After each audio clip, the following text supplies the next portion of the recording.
ছাত্র জনতার সফল অভ্যুত্থানের পর গেল ৮ আগস্ট ডক্টর ইউনূসের নেতৃত্বে গঠিত হয় অন্তর্বর্তী সরকার। তথ্য উপদেষ্টা হিসেবে যোগ দেন বৈষম্য বিরোধী ছাত্র আন্দোলনের অন্যতম প্রধান সমন্বয়ক নাহিদ ইসলাম। দীর্ঘ ৭ মাস দায়িত্ব পালন শেষে মঙ্গলবার পদত্যাগ করেন নাহিদ ইসলাম।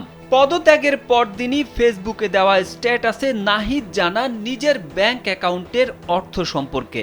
বুধবার স্ট্যাটাসে নাহিদ ইসলাম লিখেন, উপদেষ্টা পদে যোগদানের আগে আমার কোনো ব্যাংক অ্যাকাউন্ট ছিল না।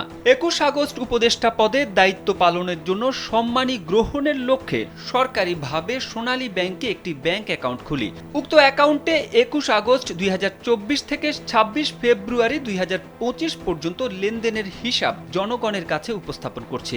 উক্ত হিসাবে ১০,৬,৮৮৬ টাকা জমা হয়েছে এবং ৯,৯৬,১৮৮ টাকা উত্তোলিত হয়েছে। উল্লেখ্য, সোনালী ব্যাংকের এই অ্যাকাউন্টটি ছাড়া আমার অন্য কোনো অ্যাকাউন্ট নেই।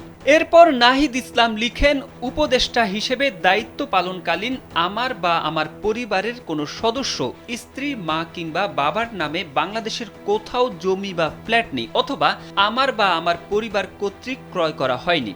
শুধু পরিবারের কথাই নয়, নাহিদ তার একান্ত সচিবের কথাও উল্লেখ করে জানান, আমার একান্ত সচিবের ইসলামী ব্যাংক বাংলাদেশের হিসেবে ৩৬,০২৮ টাকা রয়েছে। তিনি একান্ত সচিব হিসেবে দায়িত্ব নেওয়ার পর ওনার নিজের নামে বা ওনার পরিবারের স্ত্রী, মা কিংবা বাবা কারো নামে বাংলাদেশের কোথাও কোনো সম্পত্তি ক্রয় করা হয়নি। এছাড়া আমার ব্যক্তিগত কর্মকর্তা সহ সংশ্লিষ্ট যে কারো সম্পদের স্বচ্ছ হিসেব রয়েছে, প্রয়োজনে উন্মুক্ত করা হবে।